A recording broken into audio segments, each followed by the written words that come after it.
Hi, I'm Jennifer and I'm Minimalist My Way.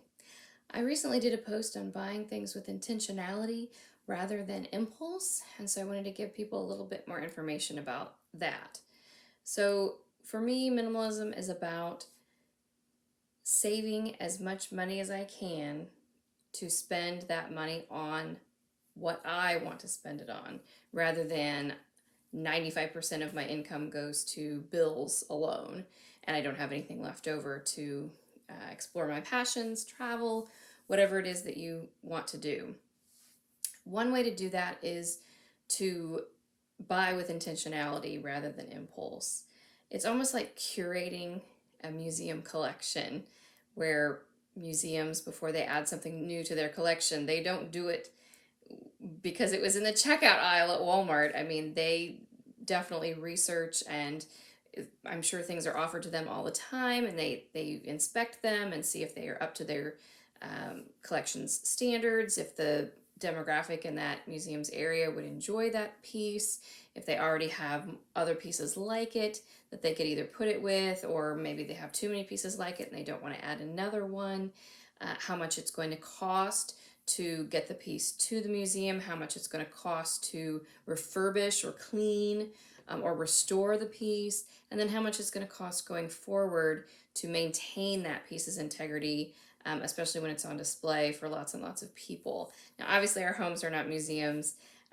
Things are meant to be used and played with and all of that. But it's even more important to think about the quality of our possessions before we purchase them. So if I'm looking to make a new purchase of a new item into my home, or something has broken and I need to replace it with something, I really try and be very intentional about that process and take a lot of time and care in choosing the new item that's going to come into my home. I know this sounds like a pain in the butt, and it kind of is. And that's kind of on purpose because if right now, I feel like most Americans, we break something, we go to the store and we replace it. It's not a zillion dollars because most likely we're replacing it with something that's quite cheap, um, cheap in price and also cheaply made.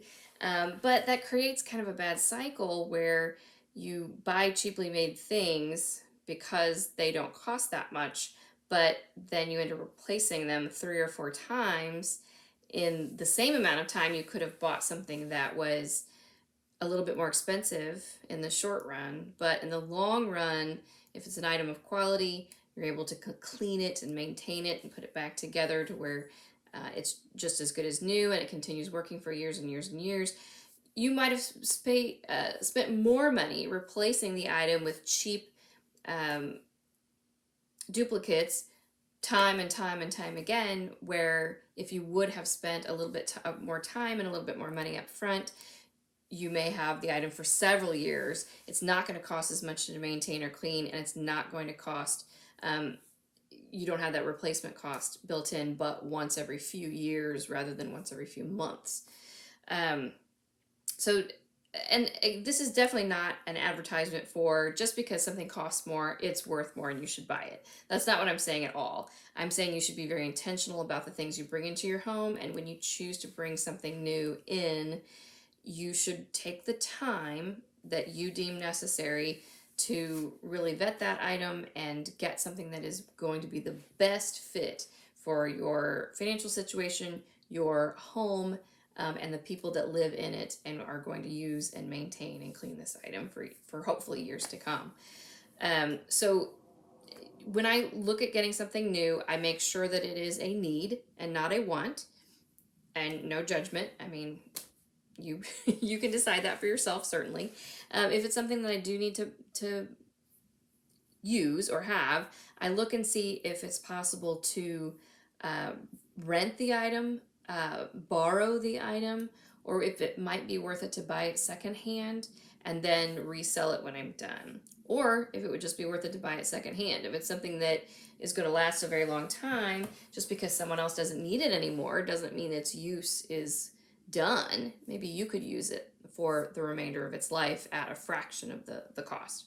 So Once you've done that, you've determined that you do need the item, and you determine how you're going to get it. If that way is buying something new, uh, that's fine. Start looking at all of the different iterations of that item, all of the different materials it can be made out of, all the different colors, styles, uh, features. What do you want it to be able to do? Don't settle for something that will only do part of what you want it to do. Wait until you can find something that is going to be something that you cherish and that is going to work really hard for you and work really well for you and your family. So, for example, I like to have a fan blowing on me when I am asleep at night. So, I deem that a need because I sleep much better when I am cool, and I like the noise because it kind of lulls me to sleep. I've done that for several years. I have deemed that a need for me. So what I usually do is buy cheap ones that are made out of plastic and whatever from Walmart, bring them home, put them together, care for them as best I can.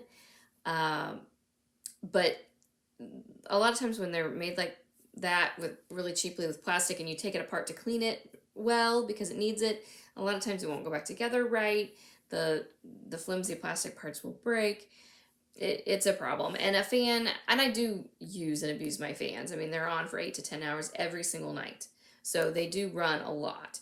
But, and they're in my house, so my dogs knock into them and I knock into them and whatever.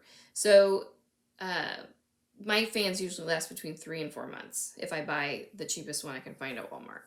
So I have the cost of the fans themselves. I have the cost of cleaning the fans, and I know it's just soap and water and whatever, but it's also my time that I wouldn't have to spend maybe if I had a better one.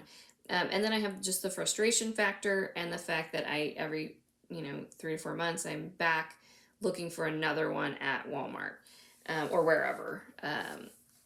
And they're not making things better these days. They're definitely, they're getting by with whatever they can, and the cheap models are exactly that. They are cheap.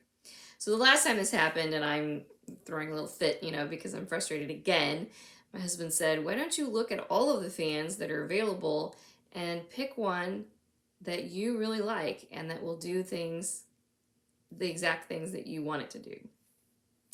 And I was just like, that's a good idea. So I did that. I went to, I can't remember if it was Home Depot or Lowe's, somewhere like that, where they had a bunch of fans out on display. I looked at all of them without looking at the price tag. And I saw one that was absolutely perfect. And it's actually sitting behind me. You can see it right there. So, and it's been working for me for over a year now. So I would have replaced that fan 2 or 3 times by now if I had gone with the cheap version. It did cost more than obviously the cheap version, but it's paid for itself already and it's still working. It's a little bit smaller than those pedestal fans, so I knock into it less. It's much more, the base is much more sturdy, so it's really nice. To not have to worry about knocking it over or the dogs knocking into it or whatever. And it's very easy to clean. It all goes back together well. It certainly is made of plastic, some of the parts, but the gears inside are metal, and I love it. I love it as much today as I loved it over a year ago when I bought it. So I've saved along the way. I've saved a lot of frustration, a lot of stress and anxiety. I've saved money. I've saved time. I've saved in cleaning because it's just made better, and the dust doesn't stick to it quite as much as it sticks to a plastic one that's not super well made.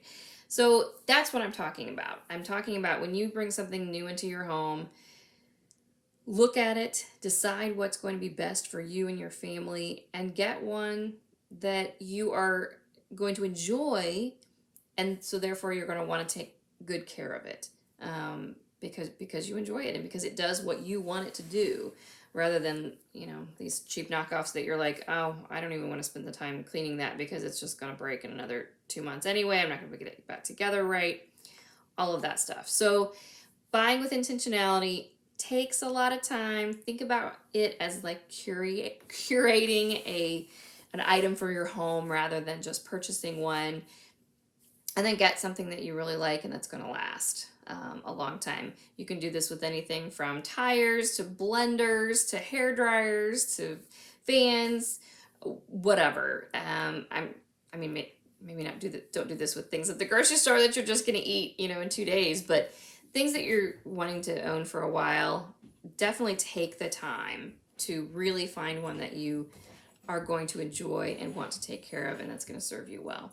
And for me, that is minimalism my way, because for me, that's what I want out of things. I want them to perform well, save me money and stress and anxiety in the long run, and